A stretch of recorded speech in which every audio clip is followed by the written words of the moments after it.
श्रावण मासात भगवान शंकरांवरती दुधाचा अभिषेक करण्याची पद्धत आहे। जय त्र्यंबकराज। पण काही जण म्हणतात की ते दूध आपण शंकरावरती वाहून वाया घालवतो, तर यामागे एक धार्मिक महत्व देखील आपल्याला बघता येतं। समुद्र मंथनाच्या वेळेला भगवान शंकरांनी हलाहल विष प्राशन केलं, त्यामुळे भगवान शंकरांच्या शरीरामध्ये प्रचंड मोठ्या प्रमाणामध्ये दाह होत होता।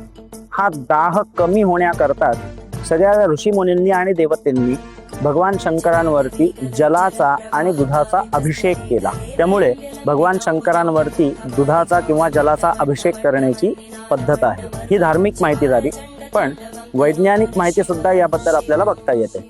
श्रावण मासामध्ये सगळ्या गायी म्हशी हिरवा चारा खातात। तो हिरवा चारा खाल्ल्यामुळे त्यांच्या शरीरामधलं पित्त वाढलेलं असतं आणि अशा परिस्थितीमध्ये आपण त्या दुधाचं सेवन केलं तर ते आपल्या शरीराकरता योग्य नसतं।